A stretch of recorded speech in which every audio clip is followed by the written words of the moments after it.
Thanks for tuning in to the Real Women Chronicles podcast. I am your international certified life coach, Tiadra Taylor.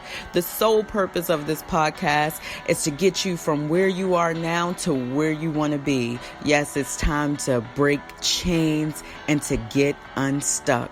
Thanks again for joining in. Let's begin. Hello, and thank you guys for joining me for yet again another episode of the Real Women Chronicles podcast.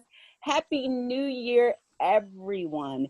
If you are joining me for the first time, I am your life and relationship certified coach, Tiadra Taylor. I just want to say that I am super grateful to be kicking the new year off with my partner in crime. I have a good friend and personal motivator of mine joining me today. Introduce yourself, sir. You're something else. My name is John Trotty, and I'm making my way through the world. That's the best way I can describe myself. Yes, sir. Thank you so much, John, for joining me on the podcast. Y'all just do not know, I've been pestering John to get on the podcast just to help motivate us ladies from a male's perspective. So I am truly, truly thankful and blessed that he is gracing us with his presence. He is a true Kingsman, and I am honored to have you on the show, John. Thank you. No problem, honey. Now let's go. Absolutely. So let's just go ahead and jump into this week's topic. I thought it was really important to kick the year off with just a fresh perspective from my point of view as a coach. I've gone through some transitions last year, and I really wanted to talk about love, marriage, marriage, and divorce. I thought that was a pertinent topic. I have recently gone through a divorce, and John has also gone through a divorce. So I guess today we want to kind of share a little bit about our stories and also provide some pointers to those of you out there finding it difficult to recover from a breakup. Those of you out there that are finding it difficult to move past that divorce or the ending of that friendship, whatever it should be, that career that didn't work out. I really, truly think that God is going to move on this podcast today. So I just want to kick it off by just asking John some questions about his story and his relationship and how he transitioned through it all. So John, just in a nutshell, kick it off by telling us a little bit about yourself, a little bit about how long you were married, how long you were in a relationship, things of that nature. All right. That's a loaded question and session. Right. Well, I grew up in the South, mostly. So my upbringing has a little southern roots. Okay. After I graduated, I joined the military just to I wanted to get away. I knew I wanted something more from being in the South. I wanted to see the world. And I joined the Air Force. And when I joined the Air Force, that's shortly after that, I think probably like 2 years, I think I was married. So, yeah. So would you like me to tell you exactly the process of how I got married and what caused me to get married? Absolutely. What was your motivation? How old were you when you got married? How long you were married? Okay. I was, let me see. I was like 21 when I got married. Okay. And it was fairly young. I got married because ultimately I've never been in a relationship, so to speak. I never really had the high school girlfriend like most couples most people may have had in high school. I never really had nothing steady. And if it was something like, oh, I like you and you like me, and it lasted maybe 2 weeks, something like that, Right. Yeah. just puppy love type of stuff. So I never really experienced any type of relationship before I got married, really. Okay. So what that led to was a longing for me wanting to be married. I didn't know it at the time, but hindsight being 2020, that's really what it was. But I'm happy I got married. I don't want anyone to think I wasn't happy. It was just for different reasons. Now, as a mature adult, now I know. So, let's see. I got married in 2021.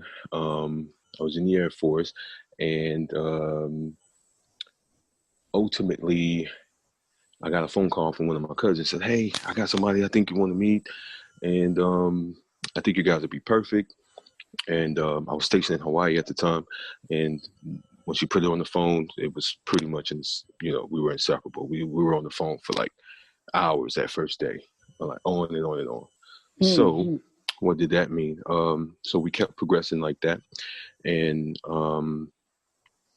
before you know it, 2 months had passed, and we was talking on the phone every day, and we decided to never show each other's pictures.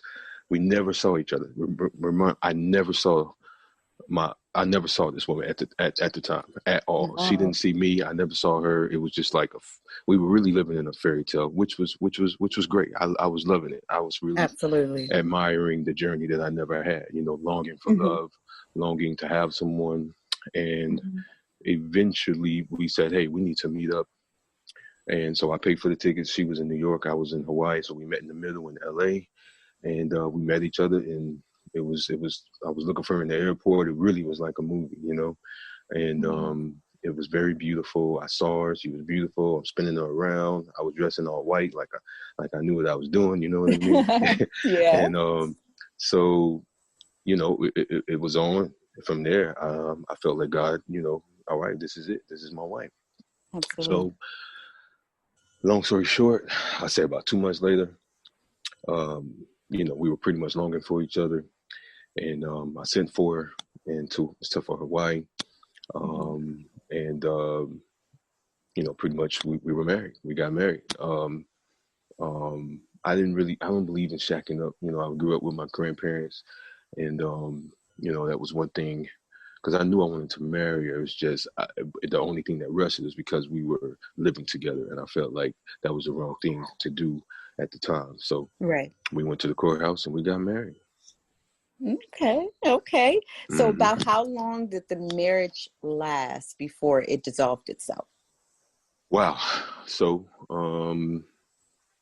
off of that, around 4 months of knowing each other, we were married for about 15 years. It lasted 15 years. 15 years. Yeah. Okay, cool. Now, listen, guys, we don't want to go into the personal details of someone else's actions, right? So John and I tonight we're going to kind of talk about the ending of these relationships in a way in which that we can speak for ourselves. We can never speak for somebody else. So that being said, and me setting that tone, of course, getting out of a 15-year relationship has to be, crushing. And that's probably the only term that I could even think. I could imagine, how did that feel after 15 years and you realize your marriage has come to an end? It was devastating. It was devastating. It was like living death. And technically that's really, really what it was. I was, once she decided to leave, it left me alone. It left me to deal with myself and all the problems that I contributed to our demise. So I had a lot of time to reflect, a lot of pain to get through, just a lot of reflecting, a lot of reflecting. Ultimately led me to I was spiritually depleted and didn't even know it. And then one day I was just watching TV. I was strolling to YouTube, and I said, "Man, let me watch this motivational stuff." And when a sermon came on, Dr. Miles Monroe, and I just got drawn in, and I learned a lot, and because I was spiritually depleted, and so what happened was I got fully recharged just by reading my word and trying to get back on to myself.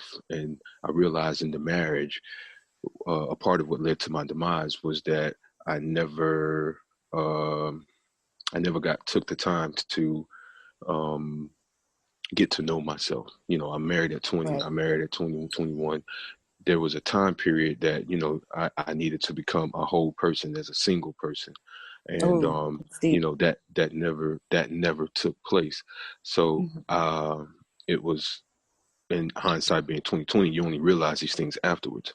But Right. um, I once I realized that, I started to work on these things. Um, Absolutely. I started to reverse my thinking, started to change the way I thought about things, Mm.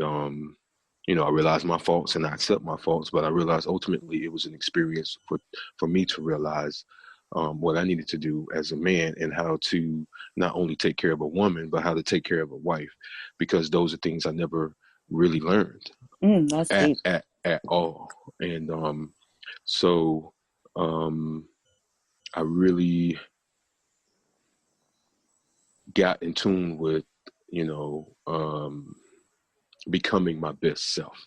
Hmm. And once I realized that's what should have been doing in the first place, I've made it my ultimate goal. Yeah. And that's the journey I've been on, since our demise. And I'm quite happy. Even though, you know, I'm unmarried, um, there's a joy, because I know the future is bright. I know that I that now, well, knowing what I know now, if I ever decide to do it again, I know how it should be. I know how I should operate, how my operational thinking should be, how I should Absolutely. be for her, and what the qualities I should be looking in um, within a woman, and what kind of qualities I'm looking for, what I need to make our journey uh, in sync. Because I think visions need to Absolutely. be alive, visions need to be aligned, and That's and a right. part of and a part of me and her demise was our visions was aligned in the beginning, but somehow or another, as time went on, the visions got kind of separated. Absolutely. She was a hairstylist, and and I was a barber in the beginning. That was one of my visions, but I kind Hmm. of got away from it. So, and so it's important that I think visions stay aligned in a marriage or in a relationship throughout the whole marriage. And the only reason it kind of changed is because I was changing. I was rediscovering myself while I was Right. married. And Right. these are things that you kind of have to go through the ropes to find out in the process. Had I taken the Absolutely. time to know myself, had I known the things that I know now, I'll definitely, like I tell any youth or any person that is considering marriage, to get the time, take the time. It's so important to take the time to know yourself, learn Absolutely. yourself, learn about life, make some mistakes, get in tune with God, what you feel God is for you, um, and try to be your best person, your best single person, Yeah. and so I think those are the big um, learning lessons that we're not taught in school. Right. Like, I Right. think marriage and relationships should be a lesson in like 12th and 11th grade. I really think they should Absolutely. really make it take a serious, um, you know, look into doing that, because it's so Right. serious, because we got all these failed marriages and divorces and all, failed, just a failed individuals, period. Hmm. Before you even married, you make failures. So, but yeah, and there's another thing too I would add. Like, I feel like we should have got married in the church. We never got married in the church. So Okay. I felt like we never was spiritually married. We was more legally married. We Okay. wasn't like under God. I feel like that would have, if we had Change the planned, dynamic. correct, because if we had planned to have a church wedding, we would have planned to have a pastor, which would have made us plan to have counseling. And we Right. never had Right. we never had counseling before the marriage. We never had counseling during the marriage. We was just really operating on fumes. And Okay. and really the success was all by grace. And I think God Right. blessed her and God blessed me, and we're just great people. Like, two people can be great people and last. But Right. if you're not in, but your blessings really is just grace, rather than success. Gotcha. So, Gotcha. because work gives you success, and God is work, and God blesses people who work. And I didn't take the time to know what I needed to know as far as according to God, Right. and the laws that I needed to know as far as with God, to know the type of work that I needed to put into the marriage. And Absolutely. you know, so that's